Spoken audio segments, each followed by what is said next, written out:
배관들이나 아이들에 대한 게 많은데요. 이게 이제 실천하는 70년대 그 중에서도 일장인데 70년의 봄 이렇게 해서 이제 70년이 됐습니다. 10년이 꺾이는 새라니까 모든 것이 유난히도 새로워만 보이는 설맞이군요. 1970년 신춘 기자회견에서 여사가 기자에게 들려준 말이다. 이어서 여사는 다음과 같이 말했다.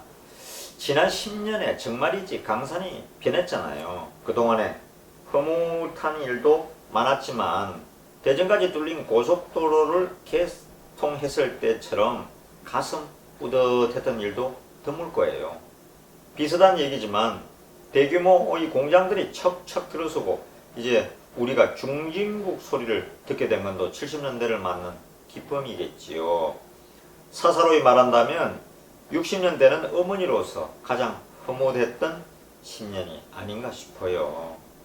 이 서울신문 70년 1월 1일 기사네요. 예.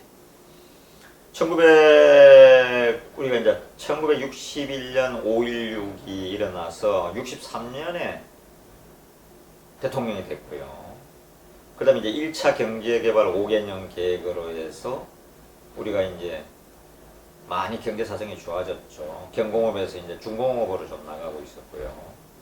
그러다 보니까 이제는 뭐 울산에 큰 공장이 들어서고 뭐 정유, 울산에 이제 석유화학공단 또 포항제철도 이제 시작을 하고요.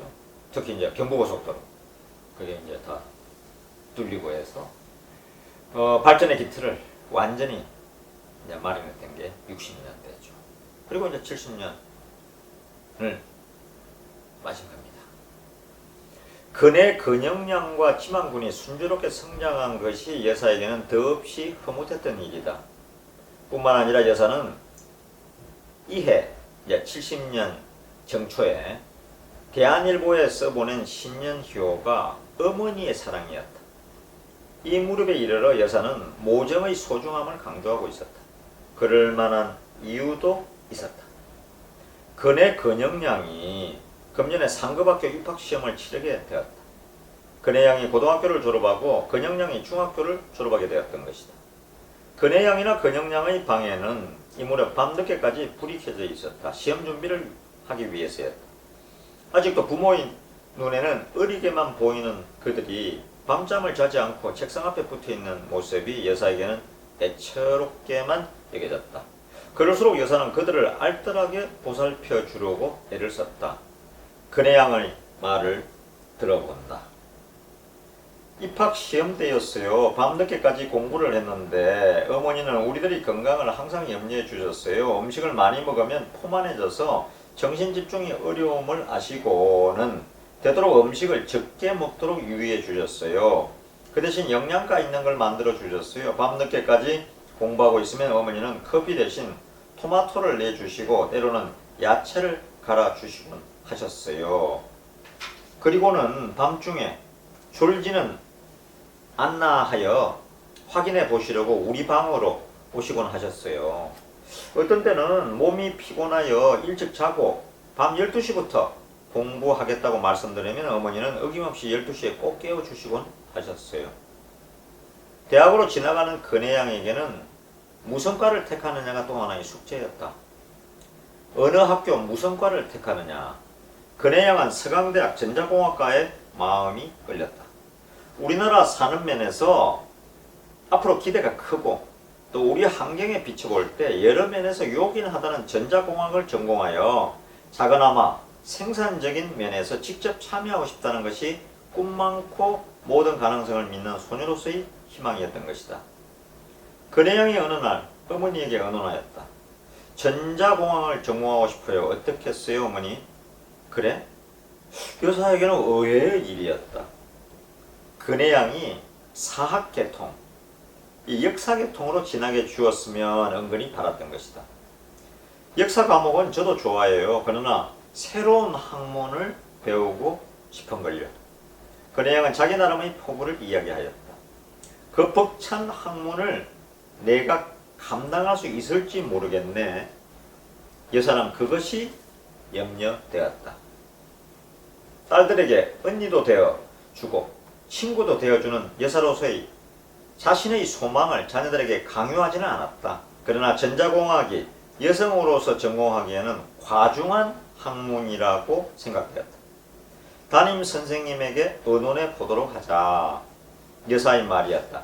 여사는 그 후 근혜양의 고3 담임 선생과도 의논해 보고 그 방면에 전공 교수에게도 상의해 보았다.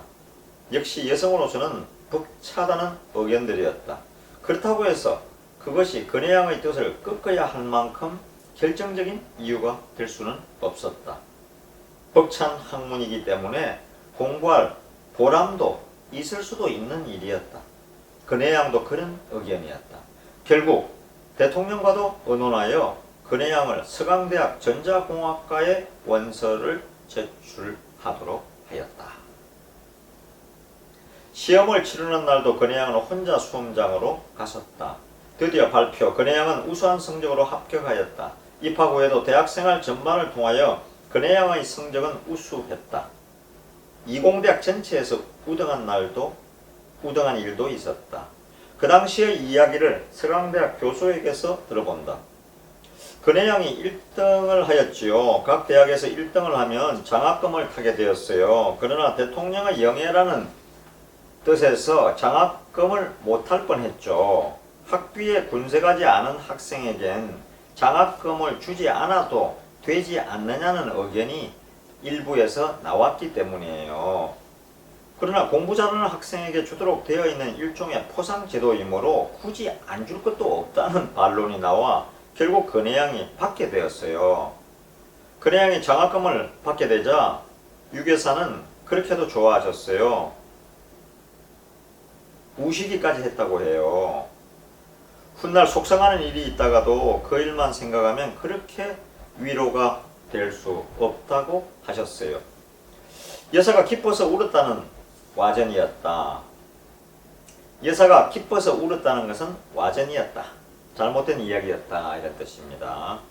눈물을 글썽거리며 반가워하였던 것이다. 더욱 정확하게 표현하면 기쁘거나 반갑기보다는 고마워하였던 것이다. 어머니의 심정을 어느 정도 이해하고 성실하게 노력하는 근혜에 대해서는 고맙고 대견하여 때때로 눈시울이 뜨거워지기도 하지요. 73년 10월에 주부생활 잡지에 실린 기사입니다.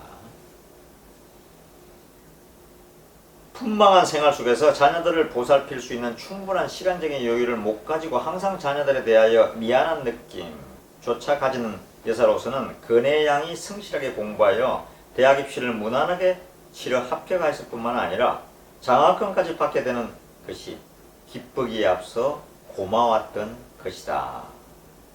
다음은 청와대 백몽년, 이런 소제목이 붙어 있습니다. 1970년 4월 8일 오후 3시 대한공로사에서 해마다 주최하는 주한 외국인 웅변대회 입상자들을 주최석에서 인솔하여 일행 14명이 청와대를 예방하였다. 대한공론사에서는 연례 행사로서 한국에 와 있는 외국인들을 위하여 한국어 웅변대회를 열어 한국어 습득에 대한 그들의 의욕을 북돋아주고 국제친선을 도모해주기도 하였다. 이 특색 있는 웅변대 입상자들을 유교사는 해마다 격려해 주었던 것이다. 이해에도 그들의 예방을 받고 다과를 베풀어 주었다. 그들은 화기애애하게 서투른 한국말로 담소를 나누고 있었다. 그러자 일행 중 어느 외국인 입상자가 유교사에게 대통령에 대한 내조를 아주 잘 하신다는 소문이 자자하던데요 하고 어설픈 인사를 하였다. 외국인입니다. 여사가 웃으면서 대답했다. 어머 그래요? 고마워요. 내조란 게 별거 있겠어요? 내 나름의 성의와 최선을 다한다는 그 정도죠. 그런데 실은 그러한 내조를 바칠 수 있는 남편을 가졌다는 것이 영광이지 뭐예요. 참 생각이 이렇게 다릅니다. 이렇게 내조를 할 수 있는 남편이 있다는 게 나로서는 너무 행복하다는 뜻입니다. 영광이고요. 여사가 영부인으로서의 생활의 보람을 이처럼 확고하게 단적으로 표현한 것은 드문 일이었다. 어느 신문사의 여기자는 다음과 같은 경험담을 기록하고 있다. 그녀는 여사의 방문기를 쓰려고 예방한 일이 있었다. 그 자리에서의 일이었다. 청와대 소집견실에 만져 앉아 이야기를 나누었을 때의 일이다. 방 안 사람은 아무도 아무 소리도 듣지 못했는데 이야기 도중 유 여사가 눈을 빛내며 잠깐 저분 좀 모셔볼까요? 하고 사뿐 일어섰다. 문이 열리자 거기 주당 깔린 복도로 박 대통령이 막 지나가는 참이었다. 그건 소리가 공기를 진동하여 고막에 이르는 물리적 작용 이전의 일이다. 그냥 느낌이 와서 듣게 되는 이 기척을 거의 한 번도 놓쳐본 일이 없노라고 말했었다. 대통령이 지나가면 그 느낌을 아는 거죠. 그죠? 네. 서울신문 74년 8월 16일자 기사네요. 참 대단하다는 생각이 또다시 듭니다. 이게 아마 서울신문 74년 8월 16일자 기사니까 8월 15일에 돌아가셨잖아요. 그러면서 이제 각 신문이나 방송에서 추모 돌아가신 분의 특집이나 유경수에서 돌아가신다 방송을 많이 하고 신문 기사인데 이런 게 또 옛날 안 알려졌던 게 이렇게 나왔겠죠. 느낌이 와서라는 것은 육감이 작용하여서라고 풀이할 수 있다. 이 육감은 남편을 극진히 위하는 생활 속에서 자연적으로 몸에 밴 신비하고도 영감적인 것이라 할 수 있다. 여사는 대통령이 보여주는 은근한 애정에 대하여 더없이 고마워하였다. 소양강으로 온 가족이 함께 놀러 가신 적이 있었어요. 그날 청와대로 돌아오신 각하는 뒷주머니에서 납작한 비닐봉지를 꺼내 보이시며 멋쩍게 한 말씀 하시더군요. 일부러 준비해 갔더니 쓸 일이 없었구먼. 사모님은 평소에 차를 타시면 멀미를 잘 하시기 때문에 예비용으로 각하께서 비닐봉지를 준비해 하셨던 것 같아요. 그러나 그날은 사모님께서 멀미를 안 하셨기 때문에 모처럼 준비해 가신 비닐봉지가 쓸모없게 되었잖아요. 그날 각하께서 하신 그 말씀을 사모님께서는 얼마나 고마워하시는지 우리들에게 몇 차례나 그 말씀을 들려주셨어요. 이것은 측근의 말이다. 워낙 성실한 분이니까 그대로 따라서 성실하려고만 노력하고 있죠. 신조도 보람도 그 한마디로 낙착이 되겠네요. 이것은 연초에 기자와의 대담, 한국일보에는 70년 1월 1일 기사입니다. 그래서 여사가 한 말이다. 10년 가까이 대통령을 내조한 신조와 보람을 묻는 기자의 질문에 대한 대답이었다.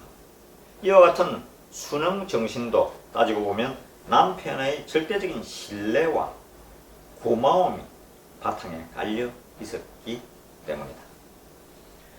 1972년 9월 29일 부산 어린이회관 기공식 때의 일이었다. 여사는 그날 기공식에서 연설을 하게 되어 있었다. 그러나 비행기에서 멀미를 몹시하고 바빠서 식사도 들지 못한 데다가 그날따라 연설을 요지만 간략하게 적어갔을 뿐이었다. 식장에서 연설을 하려니 여사의 뜻대로 조리 있게 생각이 떠오르지 않았다. 여사는 그날 연설이 실패하였다고 단정하였다. 무엇보다 정석껏 기공식을 준비하고 기다리는 사람들에게 대하여 미안했다. 부산시장에게 전화를 걸어 모처럼 큰 행사를 잘 준비해 두었는데 연설이 어설퍼 분위기를 살리지 못해 미안하다는 뜻을 전했다. 대통령께도 미안한 생각을 금할 길이 없었다. 여사는 잠을 설치다시피 하며 괴로워했다. 여사를 모시고 간 비서가 보기에는 여사의 연설이 그렇게까지 어설픈 것은 아니었다. 그러나 여사의 이 심노, 마음의 고통이라는 거죠. 여사의 심노는 대단했다. 대통령이 옆에서 보기에도 애처로울 정도였다. 내 얘기보다 국민들은 당신 얘기를 더 잘 듣는다는데 왜 그러? 어디 그 초고나 좀 봅시다. 뭘 어떻게 했길래 대통령은 초고를 읽었다.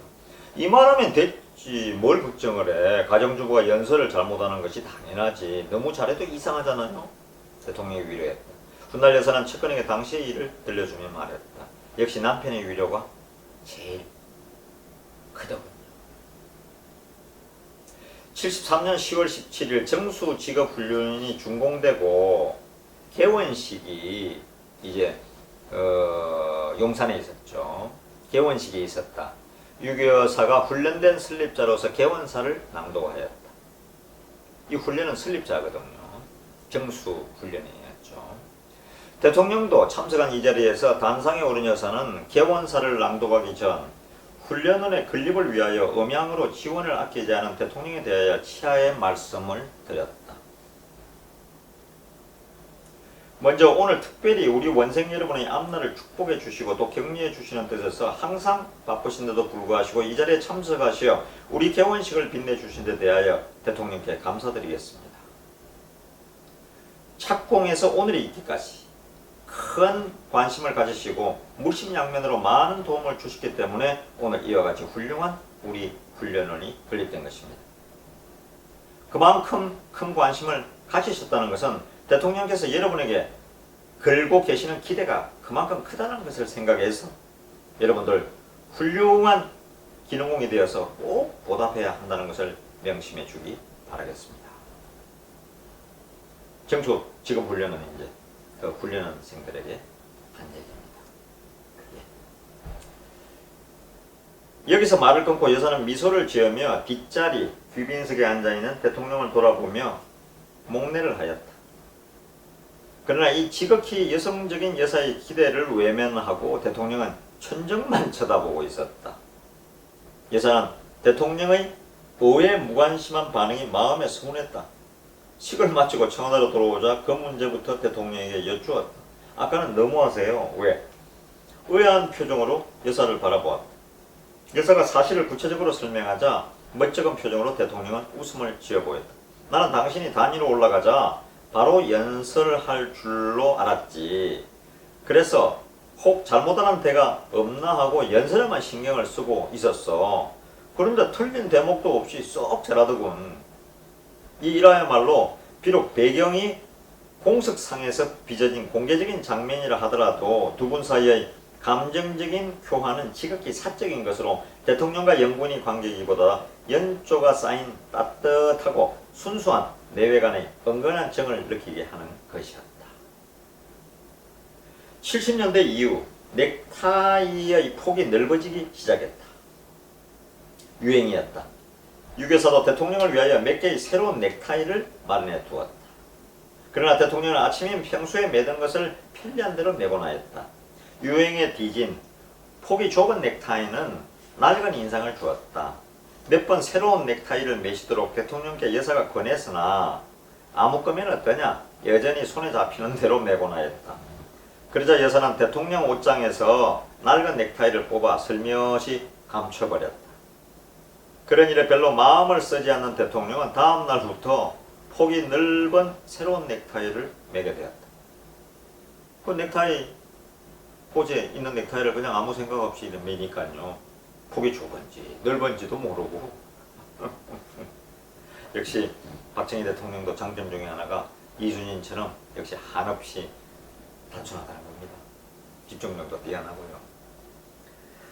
여사는 목련꽃을 좋아하였다. 이런 봄 잎새 한 장의 도움도 없이 앙상한 가지 정상에서 꽃만 피어 하늘로 치솟는 듯 새하얀 묘한 꽃잎 사이로 강하지도 약하지도 않은 은은한 그 향기, 또 꽃잎이 미처 시들기 전에 바늘끝만한 흠도 나지 않았건만 미련 없이 떨어지는 모습은 보는 이로 하여금 너무나 아쉬움과 미련을 갖게 한다고요. 이렇게 말씀하시면서도 어머니는 아직 그 표현이 부족하신 듯 안타까운 표정을 보였습니다. 청정이라는 창간호 잡지에 박근혜, 그 당시에는 이제 박근혜 양이죠. 71년도에 이런 기사가 실렸습니다. 목련이 만발한 4월 중순경이면 틈을 내어 네 분이 청와대의 뜰을 산책하는 모습이 2층 유리창 너머로 보일 때가 있었다고 근혜 양이 말해 주었다. 어깨를 나란히 목련나무 밑에 머물러 유심히 꽃을 쳐다보다가 저편으로 천천히 사라지는 두 분의 모습을 근혜 양뿐 아니라 비서들도 자주 볼 수 있었다. 때때로 느끼죠. 저 꽃만큼 자기 자신에 대하여 자부를 느끼는 사람은 없을 거라고. 목련의 철저하게 완전한 모습을 보면 때로는 얄밉기도 하고 때로는 사랑의 열도가 끓어오르기도 합니다. 유경수 여사의 목련꽃 예찬의 말입니다. 주간한국에 실렸네요. 70년도에. 목련꽃이 치면 청와대 숲에서 꾀꼬리가 울리기 시작하였다. 동심의 궁전. 어린이 회관 안에는 과학관이며 체육관이 있어서 3,000명을 동시 수용할 수 있을 거예요. 늦은 봄에 준공된다니 지금부터 가슴이 뜁니다.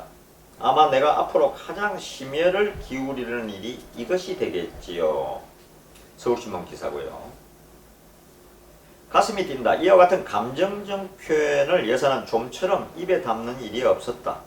아무리 기쁘더라도 그것을 직접적으로 표현하는 일은 거의 없었기 때문이다. 그럼에도 이해 신춘 기자회견에서 여사는 서슴지 않고 가슴이 뛴다는 표현을 했던 것이다. 어린이 회관에 대한 여사의 관심이나 애정이 얼마나 지대하였는가를 짐작할 수 있다. 4월 14일 어린이를 위한 복지사업의 모체로서 유경재단을 설립하였다. 5월 5일 어린이날에 어린이회관 기공식을 가져 70년 7월 25일 준공을 보게 되었다. 청소년에 대한 반공정신의 ang양과 과학 지식의 보급, 그리고 문화예술과 체위 향상 등에 필요한 제반 시설을 제공하여 건전한 민족 사상을 함양 고취하고 체력의 보양과 정세 순환을 통한 청소년의 복지 정진에 이바지한다. 유경재단의 설립 목적이요 어린이회관의 건립 목적이라 할 수 있다. 그러나 여사의 표현은 시적이면서도 어린이들에게는 구체적인 느낌을 주는 것이었다. 웃고 끼놀자, 그리고 하늘을 보며 생각하고 푸른 내일의 꿈을 가꾸자. 여사가 쓴 부산 어린이회관 어린이 예찬비의 문장이다. 처음 구상은 양지회관처럼 규모도 작고 단순한 것이었다. 구상 과정에서 대통령의 격려로 여사의 꿈이 부풀어 오르기 시작하였다. 틀을 마련하는데 여사의 심노는 이만저만한 것이 아니었다. 첫 후보지로 정한 곳은 세종로 예총회관, 지금은 흘렸다고 합니다. 그 세종로 예총회관 앞 공터였다. 어린이들이 쉽사리 내왕할 수 있다는 것과 시내 중심가에 자리 잡고 있으므로 호텔이나 사무실 같은 것을 곁들여 경영함으로써 일정한 수의원을 가져서 회관 운영에 도움을 받으려는 구상이었다. 그러나 그 부지는 문교부에서 이미 마련된 계획이 있어 양도받기가 어려웠다. 문교부가 다른 걸로 쓰려고 이미 계획이 있었다는 거죠. 다음은 사직공원이 거론되었다. 지금은 남산에 있는 어린이회관 얘기입니다. 예, 그 지붕이 뚱간. 예, 그때는 정말 대단한 건물이었죠. 다음은 사직공원이 거론되었다. 그것도 공원으로서 가뜩이나 협소한 터에 회관을 짓기에는 마땅치 않다고 시에서 난색을 보였다. 여사는 비사를 대동하고 시내 여러 곳을 직접 다니면서 물색하였다. 세 번째로 신세계 백화점역 해군본부 헌병대 자리를 생각했다. 그러나 그것도 국방부 특별회계에 포함된 것으로 양도받을 수 없는 형편이었다. 드디어 남산 야외음악당 건너편으로 정해졌다. 공사를 시작하기 전에 여사는 세 가지 기본 지침을 내세웠다. 첫째, 재미나게. 둘째, 튼튼하게. 셋째, 위험하지 않게. 어린아이들 시설이니까요. 이와 같은 원칙 아래 600여 평의 대지에 시설 총 면적 4,145평의 거대한 공사가 시작되었다. 공사비가 6억 원이 드는 지하 1층, 지상 18층의 건물이 진척되는 동안 밤이고 낮이고 틈이 나는 대로 여사는 공사장에 들르곤 하였다. 회관의 무지개 극장을 시공할 때 일이었다. 극장을 지을 자리에 아름다운 느티나무가 있었다. 그것을 제거해야 극장터가 넓어지고 설계대로 공사를 할 수 있었다. 느티나무를 베어버리기로 하였다. 이 사실을 알게 된 유경사는 제지를 하였다.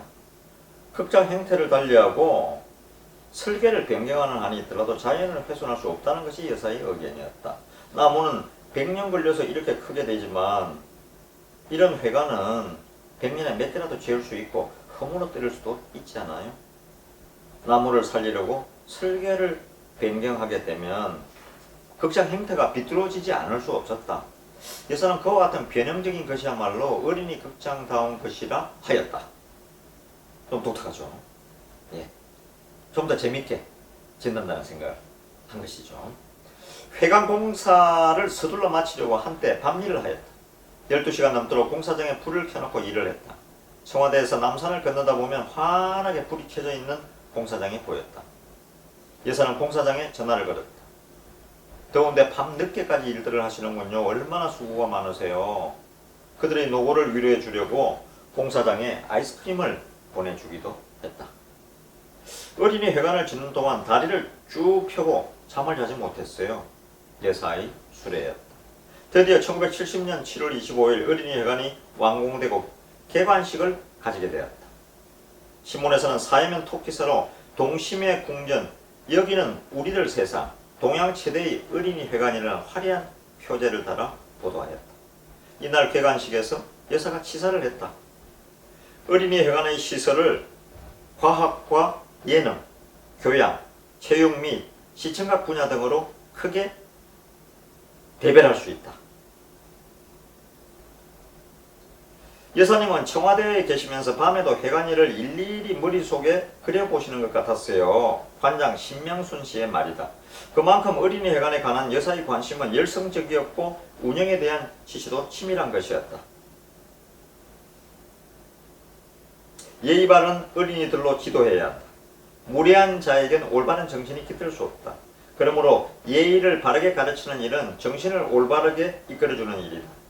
이것은 여사의 지로, 회관은 특수훈련을 마친 지도원을 배치하여 어린이들의 예의나 올바른 생활 습성을 지도하였다. 그 예의 하나로 회관 화장실에 항상 비누와 수건을 준비해 두게 하고 드나드는 어린이들이 화장실에서 나올 때는 반드시 손을 씻도록 지도하였다. 여사가 회관으로 나오는 날에는 솔선수범 지도에 나서기도 하였다. 회관에 나오는 어린이들은 여사를 만나게 되면 모두 인사를 하였으나 때로는 말똥말똥 쳐다보기만 하고 인사를 하지 않는 어린이도 있었다. 여사는 그 어린이에게까지로 다가가서 이 어린이는 인사도 할 줄 모르는가 보네 하며 인사하는 법을 가르쳐 주었다. 인사를 할 줄 아는 어린이가 돼야지, 그래야 착한 어린이에요 하고 일러주었다. 올바른 국가관을 심어주려고 노력하였다. 이 이제 어린이 회관을 만들어서 이런 목적으로 운영을 했다는 거죠. 여사는 도의 분야를 특히 중시하였다. 회관에 도서실을 마련하여 한국 위인 정기물을 구비해 두었으며 이순신 장군이나 신사임당의 인물화를 벽에다 걸어두게 하였다. 또한 오늘의 우리나라 발전상을 사진과 그림으로 보여주어 올바른 국가관을 가지도록 노력하였다. 어린이들의 체력 향상에 깊은 관심을 가졌다. 회관에 체육관을 마련해 두고 농구와 배구, 수영, 도수 체조에 이르기까지 모든 운동을 권장하였다. 어린이 농구 대회 때는 응원하는 어린이들 틈에 끼어 공을 넣게 되면 함께 박수를 치며 즐거워하였다. 어린이 회관에 나오면 나도 어린이가 되는 것 같아요. 여사의 말이다. 과학에 대한 지식이나 취미를 어린이들에게 고취하려 하였다. 어린이 회관도 최초에는 어린이들의 과학에 대한 교육을 촉진시키려는 데서 발상되었다고 할 수 있다. 어린이들의 타고난 재질을 개발시켜 주어야 한다고 강조하였다. 그래야 예능부를 두게 하고 합창단을 창단시켰다. 무용과 연극에 소질이 있는 어린이들을 키워주기 위해 그런 방면의 특수 지도원을 두기도 하였다. 문화면에서도 크게 교육에 아이들에게 신경을 썼다는 얘기입니다. 여사는 이런 것을 종합하여 한마디로 운영 지침을 설명해 주었다. 어린이의 눈으로 보고 생각하라. 어느 날 어린이 회관을 살피러 나온 여사가 복도에 걸려있는 그림 액자를 지적하였다. 사무 담당자를 불러 일렀다. 액자가 너무 높이 걸렸군요. 사무 담당자는 어리둥절하였다. 자신의 생각으로는 높게 걸린 것 같지 않았던 것이다. 그러자 여사는 다시 일러주는 것이었다. 우리가 보기에 꼭 알맞은 위치 아니에요? 그러니 어린이들이 어떻게 저걸 볼 수 있겠어요? 회관에서 일할 때는 키를 낮춰요. 어린이만큼 키를 낮춰 어린이의 눈으로 보고 생각을 하세요. 하루는 어린이 회관 식당에 들러 자극성 있는 음식은 어린이들에게 해로워요. 집에 아이들을 생각하며 음식을 만드세요. 여사의 분부였다. 어느 날은 측근에게 식당에서 사용하는 물수건을 가져오게 하여 중앙위생시험소로 보냈다. 대장균 유무를 확인하기 위해서였다. 얼마나 깨끗한지를 이제 보려고 한 겁니다. 그리고 식당에서 파는 라면이며 빵이며 과자류는 일일이 위생관을 시켜 품질을 조사하게 하고 불량식품을 엄하게 단속하였다. 회관 운영에 대하여 음식물과 예절, 위생, 건강에 이르기까지 어린이에 관한 것이면 철두철미 완벽을 기하려는 것이 여사님의 뜻이었어요. 어린이 회관 사무 담당자의 말이었다. 72년 어느 늦은 봄날이었다. 어린이 회관에 들렀던 유교사가 돌아가리고 자동차 앞으로 다가서려 하자 코를 흘리고 있는 한 어린이를 발견하였다. 저 코 좀 보지. 비서가 나설 틈도 없이 어린이에게로 다가간 유교사가 손수건을 꺼내 그 어린이에게 코를 닦아주고 있었다. 항상 코를 깨끗하게 닦아야 해요. 어린이 회관의 운영은 여사로서는 보람차고 즐거운 일이었다. 회관에 들를 때마다 자신이 어린이가 된 듯한 즐거움을 맛볼 수 있었던 것이다. 그러나 그에 못지않은 걱정도 다르게 되었다. 첫째, 18층이라는 건물 구조가 어린이 회관으로서는 너무 높다고 생각되었다. 특히 전망대나 난간이 취약점으로 드러났다. 철없이 호기심에 강한 그들이 전망대 유리에 찰싹 달라붙어 아래를 내려다보거나 난간에 매달리거나 위험한 행동을 서슴지 않고 하는 것이었다. 아이들이니까요. 여사는 5mm의 전망대 유리창 문 밖에 8mm의 아크릴판을 덧붙이게 하고 난간 사이에는 그 둘레에 그물을 치게 하였다. 그래도 마음을 놓지 못하는 여사였다. 둘째, 계단이 좁은 것도 취약점의 하나였다. 회관에는 20인용 승강기가 2대 있었으나 어린이들에게 승강기의 이용은 위험이 따를 우려가 있었다. 복도나 계단을 활짝 넓혀 걸어서 오르내리게 하는 것이 더 좋을 것 같았다. 셋째, 이 고층 건물의 방화시설이 염려스러웠다. 대형각의 화재 사건 이후 여사의 염려는 더욱 컸었다. 여러분, 이 대형각 화재라는 게 서울에 지금 신세계 앞에 그 대형각 빌딩에서 불이 나가지고 그 당시에 한 200~300명이 죽었죠. 그죠? 다 뛰어내리다가 전 세계적으로 이 뉴스가 나갔죠. 그러니까 그런 대형각 화재 같은 게 이제 혹시나 어린이, 남산에 있는 어린이가 20층짜리나 되니까 그 생각을 하신 것 같습니다. 어린이 회관에 대하여 관심과 애착을 가질수록 사소한 사고라도 발생하지 않을까 염려스러웠다. 그 사정의 일단을 그녀는 다음과 같이 들려주었다. 어머니께서는 어린이 회관에 대하여 여러 가지로 마음을 쓰셨어요. 처음에는 어린이들의 편의를 위하여 버스를 운영하셨는데 행에 사고가 나지 않을까 염려하셔서 그 운영을 중지하도록 하실 정도였어요. 이와 같은 여사의 세심한 보살핌 속에서 어린이들에게는 이 회관이 즐거운 놀이터요 배움터가 되어갔다. 이 어린이 회관을 이용한 어린이 수는 개관 후 73년 말까지 328만 명 정도가 이용을 했네요. 하루 평균 3,179명이 동심의 전당 속에서 놀며 배우는 시간을 가졌던 것이다. 73년 7월 25일 여사는 유경재단에서 운영하던 어린이 회관을 국립중앙도서관에 넘겨주고 74년 7월에는 어린이 대공원 옆에 새 회관을 짓기로 결정을 하였다. 실제 운영 과정에서 드러나게 된 취약점을 보강하여 더 완전하고 이상적인 회관을 이룩하기 위해서였던 것이다. 이게 지금 이 능동에 있는 어린이 회관 얘기입니다. 어린이 또 대공원. 22만 평의 넓은 터전에 공원과 어린이 회관이 붙어 있게 되므로 어린이들이 자연과 쉽사리 친할 수 있고 외부 활동이 편리하며 이상적인 회관 운영이 가능하다고 믿었던 것이다. 남산 어린이회관 운영에서의 경험을 살려 새로 짓는 어린이회관에 대하여 3대 원칙을 여사가 제시하였다. 지금 있는 그 능동 어린이 회관 여기입니다. 건국대 쪽에 있죠. 첫째, 모든 구조를 널찍널찍하게 짓는다. 둘째, 외양은 한국의 전통적인 건축에 따른 아름다움을 살린다. 그래서 지금 기와집으로 되어 있죠. 3층 이상 높이지 않는다. 어린이 대공원 옆에 새로이 어린이 회관을 짓는 일에도 묘사의 꿈은 다채롭게 부풀어 올랐던 것이다.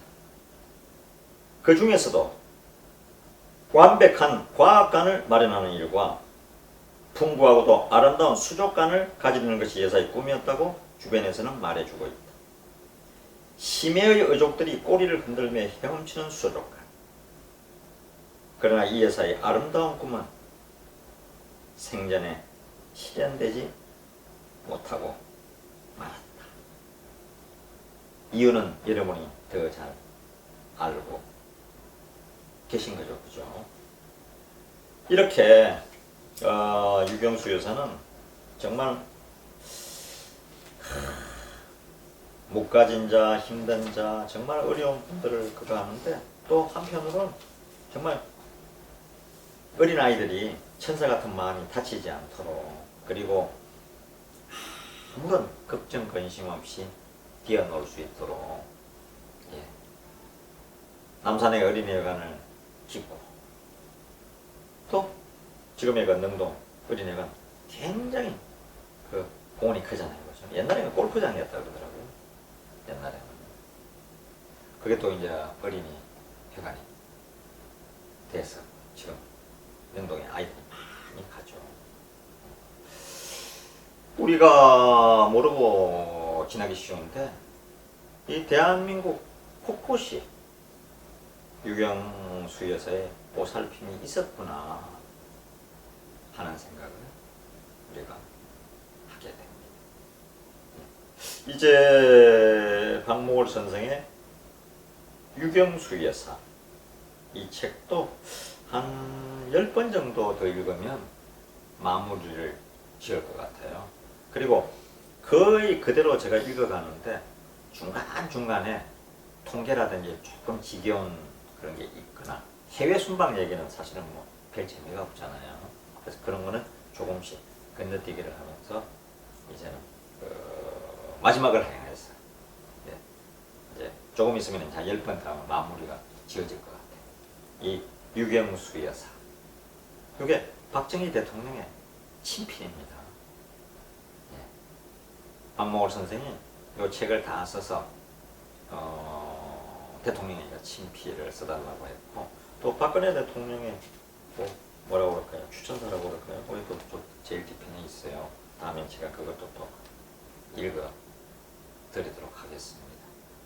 이 유경수 여사를 여러분들이 들어보시면 제가 읽어 드리는데 아마도 우리가 60년대, 70년대, 80년대 60년대, 70년대 그 일들이 파노라마처럼 이렇게 스쳐 지나갔어요. 정말 어려운 나라가 정말 하루 세끼 밥 먹는 게 소원이었던 나라가 이제는 중진국을 넘어서 이제 세계에서도 OECD 국가가 됐고요. 세계 7번째, 8번째 무역 대국이기도 하고요. 너무나 위대한 나라가 됐죠. 이 위대한 나라가 된 데는 우리 박정희 대통령의 공이 첫째고요. 누가 물어봐도 첫째고 또 그 대통령을 알뜰하게 내주한 유경수 여사가 있었다는 걸 저희가 잊어버리면 안 되겠습니다. 그래서 저는 박근혜 대통령이 뭐 여러 가지로 이유로 이제는 풀려났습니다만 감옥에 가 계셨는데 대한민국을 새로 만들어준 이 박정희와 유경수 여사의 딸인데 이 문재인 정권이 4년 이상을 감옥에 그것도 죄도 없는 사람 사실 뭐 증명된 죄가 없잖아요. 뇌물 받은 것도 없고요. 다 만든 거죠. 다 만든 거죠. 옛날 광우병 다 만들어가지고 미국산 소고기 먹으면 뇌 뚫린다고 했듯이. 그래서 여러분들이 이제 나라는 선진국이 됐지만 판단력을 참 참 좋은 판단력을 갖도록 계속해서 노력해야 되겠습니다. 예. 좀 구독 꼭 누르시고 예. 한 번씩 자기 전에 아니면 마음이 답답한 유경수 의사의 일대기를 한번 들어보시면 정말 도움이 될 것 같습니다. 역사 있는 남자 김재철이었습니다.